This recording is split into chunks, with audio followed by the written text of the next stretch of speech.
When thinking about design, it's important to remember that design can be split into two sub-parts. You have the aesthetic part of design. Which color should I paint my bedroom wall? But you also have the functional part of design. You need to make sure that the foundations of the house are in place and that the roof of the house is waterproof before you then even bother thinking about which color the bedroom wall should be. It is the functional part of design that we're going to focus on in the webinar today. Everyone watching this webinar has probably had a similar problem in the past. You start off with an app, you complete phase one, the design looks good, and then you develop further and further. More and more features get added, it becomes more and more complex, and then it becomes harder and harder. It becomes a higher and higher threshold to then implement a big design lift, a big UI, UX lift. The goal of this webinar is to provide tools, processes, best practices, all in one toolbox, which will allow you to perform this UI, UX lift. The first part of the webinar will be theoretical. We'll dive into these processes and these best practices and explore these concepts.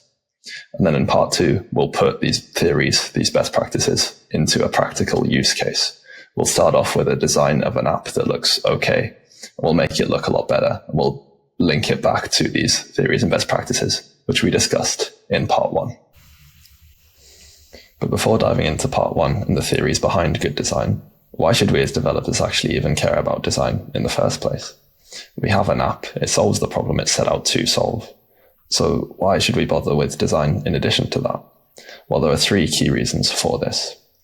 Having a good design leads to it being easier to maintain. There's less support cases and there's less communication with the customer because the end users understand naturally and intuitively immediately upon logging into the app where they need to go, what they need to do in order to solve the problem that they're trying to solve. Having consistent design across all apps and pages in your system makes it easier to maintain further down the line as well. Most importantly of all, having a good design leads to a professional looking product. And this is a product which the end users will trust and enjoy using. So now let's begin with part one. We've split part one into three categories, which we'll go through in turn. And a lot of the principles we will discuss actually fall into more than one category. The first category we'll start with is the foundation. We want to make the user feel safe, smart, and in control through predictability and intuition. The first principle to discuss within foundation is consistency. Consistency is all about that the users have the same experience from page to page, from app to app, and from use to use. You can split consistency into three types. You have visual consistency, such as button styling, the use of colors, and the use of fonts. And you have functional consistency. You want the same behavior to lead to the same result, no matter where in the app that you are. For instance, clicking on the cancel button when you have a pop-up dialog should close that dialog. And then you have external consistency. Everything should look exactly the same. Everything should look consistent between different apps in the same system. Consistency is important because it reduces the learning curve of learning to use the app for the first time, and it reduces the cognitive load when using the app time after time in the future. When users only have one pattern of behavior to refer to, it becomes a lot easier to use the app and remember how to do things within the system. Also within the foundation, you have the principle of familiarity. Familiarity is all about using design elements such as icons, which users already recognize because they're so commonly used in other systems as well. Three common icons that you can use are an envelope for a messaging system or an inbox. You can have a magnifying glass when implementing search functionality, or you can have a hamburger menu when implementing navigation options. Familiarity is important because it makes the user recognize new features quickly, and the app becomes, as a whole, more intuitive to use. Now that we have the foundations in place, we can discuss the structure behind good design. We will discuss how to build elements up on your page, which guide the user's eye effectively, while also reducing cognitive load when using and reading the app. The key principle within structure is visual hierarchy. Visual hierarchy is all about guiding the user's attention in the right way and structuring elements on the screen effectively for maximum emphasis. As a general rule, use a bigger size for more important elements on the screen, and use bold text for text that you want to emphasize. Elements at the top or in groups are so much more likely to attract focus. And you can also use contrast to effectively highlight and emphasize elements on the screen. Visual hierarchy is very important because it helps the user to intuitively understand what they need to focus on first. Within visual hierarchy, there are a lot of sub-principles, which we'll also go through now. The first sub-principle here is content prioritization. This is all about showing the user the most important information on the screen as quickly as possible. You can do this by reducing noise on the screen and reducing unnecessary functionality, which will only confuse and overwhelm the user. You can see from the designs on the right-hand side of the screen how much more effective the second design is versus the first. All of the same functionality is there and available to user, but the most important functionality, creating a new project, is the button which is emphasized to the user, and all of the rest are hidden. In cases where they want to go through and find this other existing functionality, they can click the More Options button and find their way to the functionality. But this is critical because it's only visible on the screen in situations where they want to achieve that functionality, which isn't every time. And this reduces the noise shown on the screen. Content prioritization is very important because it keeps the user focused and highlights what's important on the screen. When it comes to content prioritization, the Netflix homepage is a good example of this. On Netflix, you can watch thousands of TV shows and thousands of movies, but these are never directly shown to the user in one big, long list. Content is prioritized. It's shown in smaller lists to the user. For instance, top 10 films in Norway today, or because you watch this TV show, we think you'll like this TV show as well. This is a classic example of content prioritization. Another important principle within visual hierarchy is typography. Typography is all about getting across the right tone of your app through the design and improving readability. When implementing typography, you should use web-safe and easily readable fonts, such as the ones available on Google Fonts. When using fonts, you should also pair them after your intention with those fonts. For instance, you can choose one font for headers and one font for the body. This will help the user to easily separate these elements on the page, and it will improve the overall readability of your page. You should also keep all sizing consistent everywhere on your page. And this links back to consistency, which we discussed earlier. Clear and effective typography is very important, as it gets across the right tone of your application to the end user, and it makes the process of scanning for information a lot easier as well. When it comes to typography, a good example of this is in any newspaper or web-based newspaper. The headlines are always in big, bold fonts. The subheadlines are in slightly smaller, slightly less bold fonts. And then the content of the article itself is always even smaller still. This is effective use of typography when you grab the user's attention with the top element and then guide their eye downwards to the rest of the text. A very important principle when it comes to the visual hierarchy of your pages is white space. Using white space effectively improves the readability of your screens, but also increases the visual comfort that the users experience when reading. Inside Create, you can use margin, padding, and spacing tools such as Gap and Flex in order to achieve white space in your apps. White space is important because it gives all of the content on the screen room to breathe, and it also prevents an overload of information. A good example of white space is on the Google homepage. You have the logo, you have the search bar itself, you have two buttons, and maybe a little bit of text. Everything else on the main part of the screen is white space. This encourages the user to look towards the center of the screen, where the important functionality is. A final important principle within visual hierarchy is contrast. Contrast is all about making sure that elements on your screen are easily readable, no matter the light conditions where the user is reading from. Contrast can also be used to highlight the important parts on the screen. For contrast, you should always pair colors together, which work well together for text and background. For instance, black and white. You should choose primary, secondary, and tertiary colors in your theme, which work well together and in combination with each other for contrast. And when testing your contrast, you should always test in lighter environments and darker environments to ensure that elements on your screen are easily readable.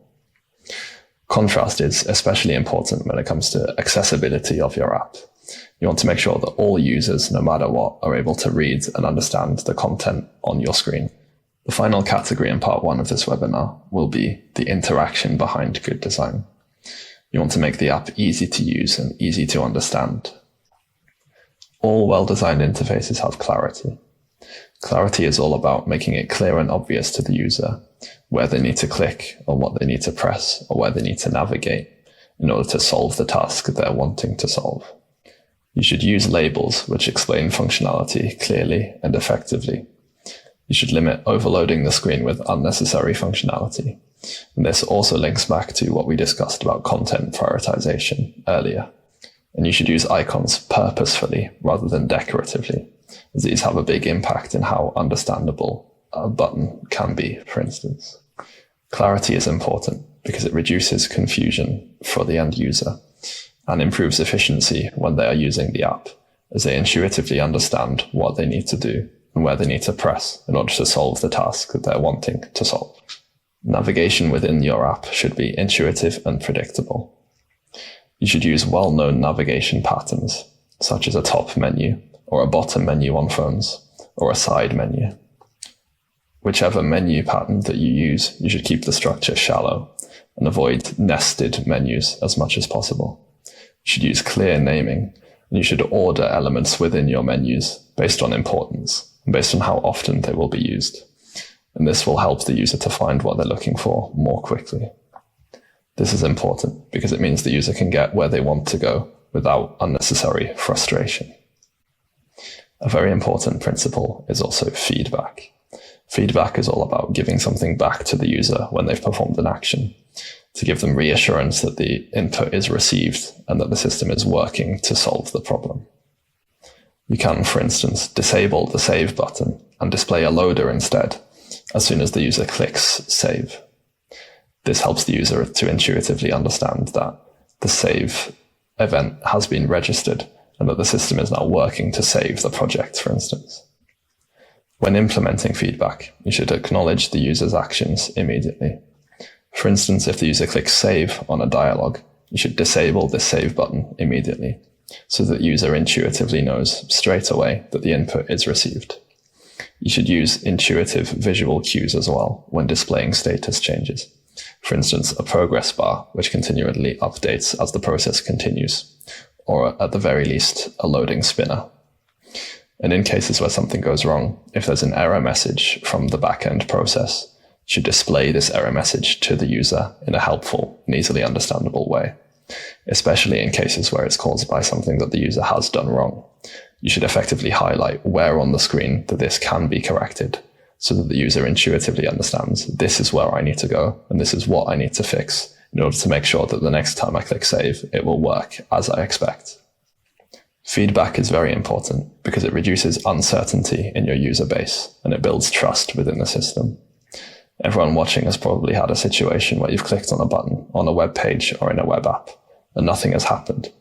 And as a user, you end up clicking the button several more times in order to try and force the action through. This is a very frustrating experience, which would have easily been solved with good feedback implementation. Within these interaction principles that we've just discussed, a common thread linking them all together is animation. Animation makes your app a lot more engaging and interesting for the user to use. Animation can be effectively used in feedback and navigation, the principles that we've just discussed. For instance, with loading spinners or with slide transitions when navigating between two pages. But animation is also effectively used with micro interactions, such as hover, drag and drop, and click. These help the system feel so much more alive, and it's so much more engaging, and it's so much more responsive. This is another effective way to communicate state changes to the user, and it makes the system more intuitive and easy to use, as the user receives instant feedback when something happens. We've now reached the end of part 1, the theoretical part of this webinar. So now it's time to dive into the practical part of this webinar and put these theories and best practices into practice in a real-life use case. We will start with an existing app where the design looks okay and it's nothing special, and it's maybe a bit chaotic and untidy in places. And we'll then improve the design and show the improved version. And then we'll discuss and link it back to the principles which we've learned in part 1. The app which we have started with is an administration app for a taxi company, which those of you who've seen a previous webinar or attended a previous ADF session may recognize. For each section and page within the app, we will start with the worst design, and then we will show the improved design and link this improved design back to the principles which we discussed in part 1. And in some cases, we will also hop directly into Appfarm Create and show how it's set up there, so you will easily be able to rebuild these designs in your applications as well. Here on screen now, we have the app which we're going to start with. You can see on screen is the dashboard view. Here you have an overview over some statistics in terms of earnings and trips taken today and this month. You have a nice graph showing earnings over the past few days. You have an overview over some ongoing trips which are happening right now and some recent driver activity, as well as an overview over the recent trips that have been taken. You can click on a recent trip to get more information about the trip itself and some revenue collected. You can see a list over all drivers and an FAQ section. You can see that the app works and information is shown to the admin user on the screen, but the design could look a lot better. There are many ways that we can implement the theories that we've spoken about in part 1 into this app. So here now on the screen is an example of the same dashboard view, except shown in a better designed way. You have the range of key performance indicators at the top here. You still have the overview over revenue. You still have some driver performance and some recent trips, except all of the design looks a lot better and it's a lot more comfortable to read. And it's a lot more intuitive to get the key metrics out of the system. In terms of feedback, animation, and general structure on the page, as you can see in the old design, it's missing some hover animation when hovering over these different elements in the left menu. You can also see that these more general information are just at the top of the dashboard. So these go missing when navigating between screens. In the new and improved design version, we've added a hover effect, and we've put these elements at the top in a static top menu, which stay there as the user navigates through the screen. This means that wherever in the app that they are, they have access to the settings and to their notifications, which was not the same in the old design. So this is a key feature when it comes to consistent structure through the different pages within your application. In terms of the general structure on the dashboard view, you can see that there is some sort of grid structure there, but it's very inconsistent and it's very messy. This mess of data behaves more like a wall of data that's just conveying information across in an ineffective way, rather than an interactive and intuitive dashboard. In the new version of the dashboard, we've used techniques such as white space and clarity. We have a consistent grid structure, which is consistent throughout the whole view. This makes the dashboard so much more comfortable to look at, and so much more consistent, and so much more structured. In Appfarm Create, you can achieve a similar design by having a parent container, which has a flex display and has a gap property. This makes all spacing between all children containers consistent. This will help to achieve this grid structure which you're looking for. Also on the top of the dashboard, you can see these key performance indicators. You can see at the top of this screen, the text is more highlighted than the numbers themselves. You can see that the split between today and this month is not the best split of data. It's not the most intuitive, and it doesn't give the admin user the best overall representation of the data in the dashboard.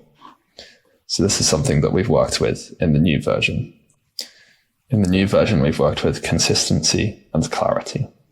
The numbers themselves are given much more emphasis on the screen to have good typography and good visual hierarchy. The icons that are used are much more clear. It gives the user a much better overview over the data which is shown on the screen. Here you can see the setup inside of Appfarm Create. You can see that each key performance indicator card is set up in exactly the same way. You have your title text, which is small. You have the performance indicator text itself, the important number, which takes up most of the emphasis on the card. You have a subtext for more information, and you have the icon with an intuitive color as well. This structure is kept consistent between all key performance indicators across the whole row. An important part of any dashboard is data visualization. You can see the graph in the old version of this dashboard. It is one way to convey the information. You have the trend shown in the past 5 days, and it shows the pattern of revenue in these days, but it doesn't really give anything more than that. For instance, how does this Saturday compare to the average Saturday across the entire history? Here you can see a much more effective example of data visualization on the screen. You can see at any time the past 7 days, rather than in the previous version where it was only showing the past 5 days, which would shift from day to day and provide an inconsistent overview of the data. You can see at any time how the most recent Saturday compared with the average Saturday, for instance. And hovering over the data gives a more detailed description of the earnings from that day and how they compare to the average. This is a much more effective way to represent data. It gives so much more information to the admin user, and it's so much more responsive. When the admin user just wants a quick overview, they achieve that. But when they also need to go more in depth and see some specific numbers, they're also given the opportunity for that as well. This is a much more effective way to visualize the data compared to the old version. Here on screen now, you can see the setup for how this graph has been achieved. And it's actually been achieved with an iterating container, iterating through the days of the week. You can see the average and the this week are two different containers, and the height of each is represented by a function property to determine how high up on the graph the bar goes.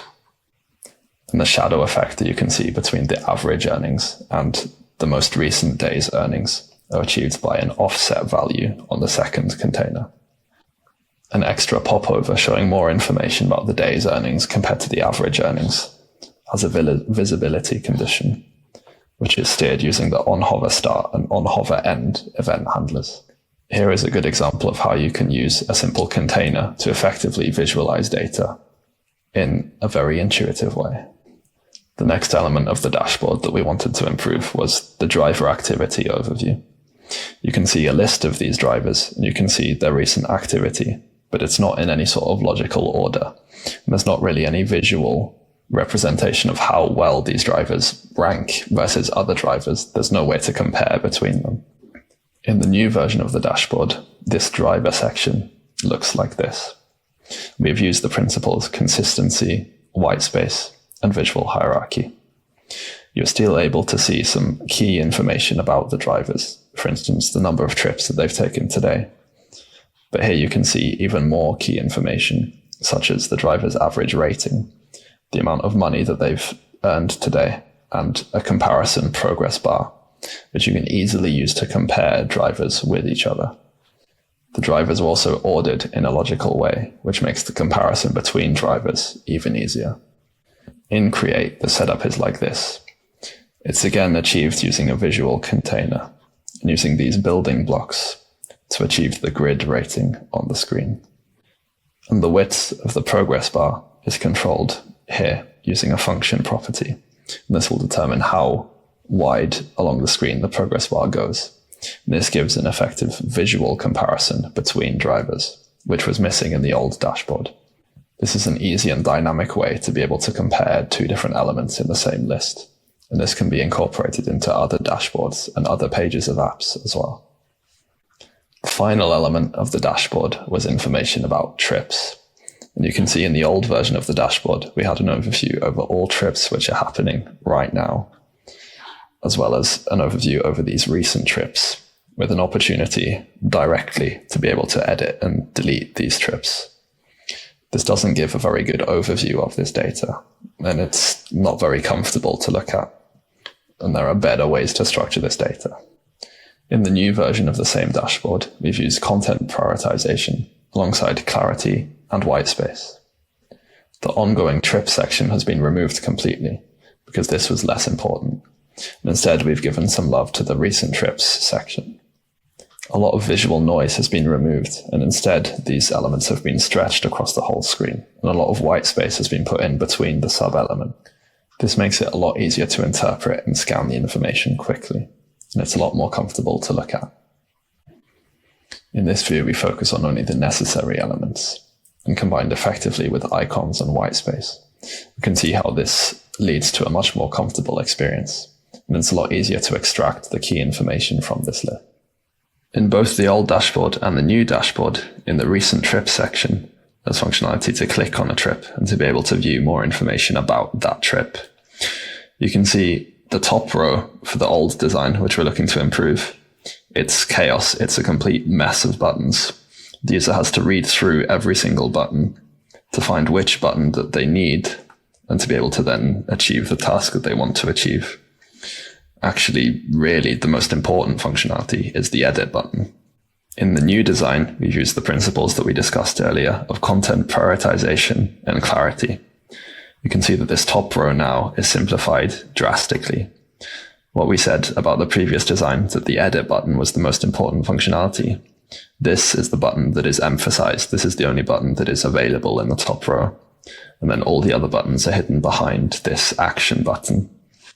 None of the content has been removed. It's just a simple case of content prioritization. The most important content that the user needs is emphasized, whereas less important and less frequently used content the user has to find their way to. In Create, this functionality is simply achieved by having a one button, which is emphasized, then next to it having an icon button, which is linked to an action, which opens a popover.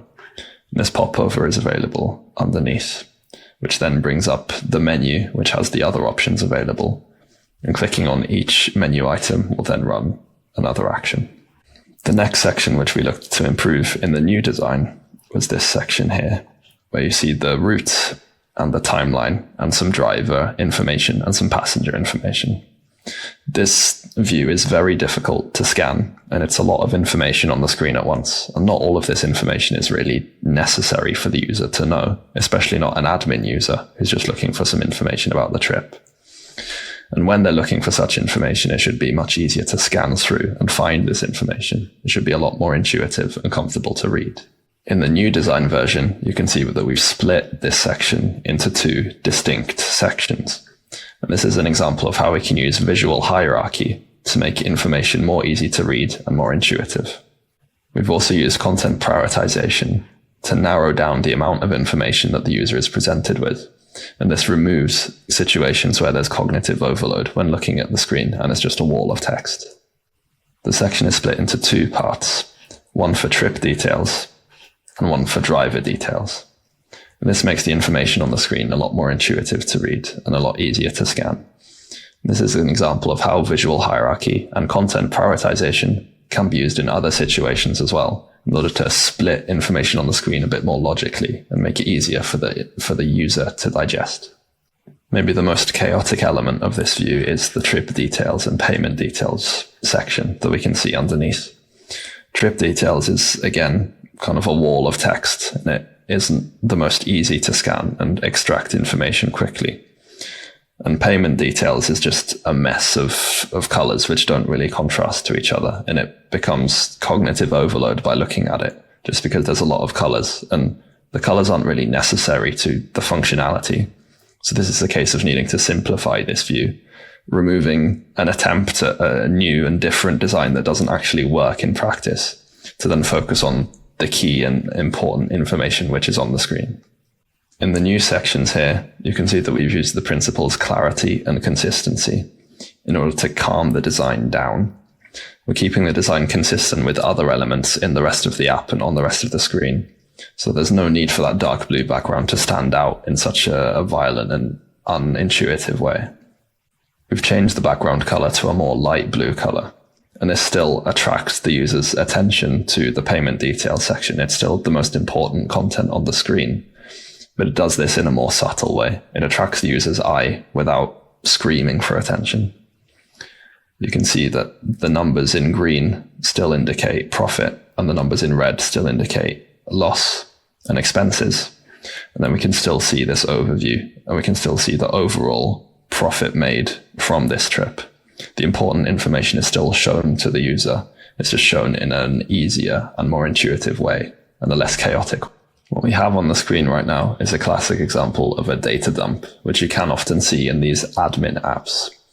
You want a list of drivers, and so you create a table which shows all drivers, and you don't really bother with any date formatting or content prioritization to evaluate what is actually important for the user to see, and especially the admin user. This is also a case of having these action buttons in the main view, which is unintuitive and just adds to the wall of text and the chaos which is going on the screen. Here now you can see an example of how this can be tidied up. We've used the principles content prioritization and clarity in order to simplify the view on the screen and minimize the amount of information that the user is presented with at any one time. You can see that we've replaced these with some more intuitive icons as well, for it to be a bit more visually appealing to look at. In a table in Appfarm, you can make some columns hidden by default, but it is always possible to go in and enable these again if this is information that the user actually wants to see at any one time. But these are hidden by default in order to simplify the content that is shown on the screen. You can also see that the view, edit, and delete action buttons, which were shown for every row on the table, have been hidden. And this simplifies the view drastically. It also means that the user needs to deliberately go into a driver and then delete them, rather than accidentally deleting the driver from the main view, which is a risk when having these buttons enabled for every single row in the table by default. And it is still, of course, possible to view, edit, and delete these drivers, but this is done by simply clicking on the row and coming up to a dialog, instead of having these buttons available in the main view. Here is the example from the old design when it comes to creating a taxi driver. And here is a classic example of just having all of the fields that the user needs to fill out on the screen, but it's missing any sort of structure, and it becomes a little bit painful, a little bit unintuitive to look at. The user needs to think quite a lot more than they actually need to in order to fill out all of these fields. What you can see in the top row here is an example of unhelpful feedback. The user is given feedback that there is something wrong with their input and that they need to do something in order to resolve this. However, they're just told which field is wrong. They're not actually highlighted anywhere on the screen where the input is missing. And so they need to scan through and find the email field themselves in order to correct this error. And this is something that can be improved as well in the new design. When it comes to feedback, you can also see at the bottom of the screen that the submit button is enabled, even though all of these fields have no information in them, and that there is an error message relating to the input in the email address field. This is also an example of bad feedback, which we can address in the new version. Here on the screen now, we can see the new version of this same dialog. You can see that we've split the content into 3 steps, and this reduces the amount of information on the screen for the user at any one time, and it reduces the cognitive overload associated. You can see we've worked a lot with the concept clarity. You can see that the structure on the screen is a lot more consistent and more intuitive now. You can see that for the information that is missing, the field itself is highlighted to show this is something that I need to fill in order to be able to go next. You can see when all information is then filled out, none of the fields are red and the next button is enabled, which then tells the user they can go further, that everything they need to have done is accepted, and that they can go on to the next step. The user can then fill in even more information, and then they're taken to a summary, which they can see and review before hitting save. And if they've accidentally mistyped something or misspelled something, then they have the opportunity to go back and fix it before hitting submit, which also adds to the user experience and makes the whole flow a lot more intuitive for the user to figure out. You can also see in situations where our email address is invalid, then we're given a much more helpful error message exactly where the information is wrong and that the next button is disabled. This is a much better example of feedback and how you can get the same information across to the user, but in a much more intuitive and easy to understand way. Now the user knows right away, I need to fix the email field, and this is where the email field is, which is something that was missing in the previous design. Here you can see how the dialog is set up in Create. You can see that this error message here is bound to a Boolean condition on motion in, which means it will appear in this condition, which is a runtime property on taxi driver temp. You can see for this text edit field, when the user loses focus, then you run the action, which updates this runtime property with true or false. And this is simply connected to a regular expression. For best possible feedback to the user, a similar container could be implemented also for license number or social security number, where they need to fit a certain format or that these fields are required. You can also have some error indication for first name and last name for when these are missing, in order to make it even more intuitive for the user what they need to fill out in order to be able to proceed with the task at hand. The final section and functionality, which has been improved in the new version, is the frequently asked questions section. You can see here, when it comes to the old view, all text is permanently available on the screen at all times. You have a sort of grid structure and you have a sort of attempt at clarity with the icons. There's not really a lot of interaction. It's a lot of text on the screen at any one time. And if the user, for example, is only looking for the answer to question 5, you have to read through all of this text here before actually getting to the answer to the question which they are wondering about. And this has a lot of potential to be improved. And here you can see an example of how this design has been improved. You can see that all of these questions are the same, except that the answers are hidden unless the user clicks on it in order to see more information. And then, and only in that case, the answer to the question is shown. On this screen, we have used the principles content prioritization, familiarity, and feedback. Users from other systems will be familiar with the concept of clicking on a question and then getting more information, which involves the answer to that question. So this is an element which we have chosen to reproduce in this section as well. You can see when it comes to feedback, this icon on the right-hand side changes alongside the text that appears. And this is an example of how you can use animation and feedback in order to report back to the user and make the system feel a lot more responsive and more alive. We've also added at the top ability to filter on some categories. If I want to learn just about driver management, then I can filter away all of these other categories which aren't relevant. So then I can just see the questions which relate to this tag. And I can choose one or several filters, or I can click on them again to go back to all of them. This is another example of how we can give the user control over what they want to see on the screen at any one time. In Create, this has been solved by an iterating container once again. You can see that there is a conditional filter here related to the selected category, which is connected to the chip group of categories, which is shown up here. This is a conditional filter because it will only filter the questions and therefore the answers if the user has chosen a category using the chip group. If the user has not chosen a category, then all questions and answers will be shown. So this is why it is a conditional filter. Each question within the iterating container is split into two sections, the question title and then the answer underneath. You can see that when you click on the question container, you run an action which then expands to show the answer. And this property which you update in the action is the same property which is bound to the motion associated with this second container. The same Boolean condition is also added as a motion to the icon shown here. You can see that it rotates 180 degrees if the question is expanded. This is an amazing example of how you can add animation and feedback into your designs in order to make it feel a lot more responsive and a lot more alive. So now we've wrapped up part 2. We've started part 1 with a theoretical approach, and we've discussed a lot of concepts. And then in part 2, we've applied these concepts to a real use case. So this webinar will hopefully give you the tools and processes that you maybe need in order to lift the designs in some of your UI and UXs. To end the webinar, we have 3 quick tips and some resources to use. When looking at a view and wondering how to implement some design improvements, it can be useful to start with the visual hierarchy and content prioritization. What is the most important element that the user needs to be able to see, and what can maybe be hidden behind a hamburger menu option? When developing a new bit of functionality or improving upon an existing design, it can be very useful to go and get someone else who's not involved in the project at all and simply get them to look at the screen and try and figure out what the button does or what the functionality does without you giving them any hints whatsoever.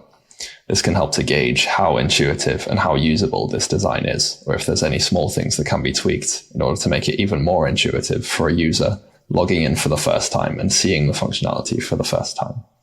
And it's very important to not reinvent the wheel. When it comes to familiarity as a concept, you can check how other existing and major systems, which a lot of users are used to, how these systems solve similar problems. And you can take some inspiration from these designs. And this will make your apps immediately a lot more intuitive to use for new users because it takes these principles and reuses them again. And to end the webinar, we have some recommended online resources. Dribbble.com is an online database which you can search through or scroll through in order to find some design inspiration. Maybe you're looking for inspiration for how a dashboard can be structured, or just looking for general design inspiration. And then you can use Dribbble.com in order to find that inspiration. Figma Make is a great way to get inspiration on how you can improve an existing design or how you can structure a new design. You can upload screenshots, upload existing Figma diagrams, or simply prompt your way to a good design. And these designs from Figma Make will incorporate a lot of these concepts and key design principles which we have discussed throughout this webinar. So that brings us to the end of this Appfarm Developer Forum webinar on functional design.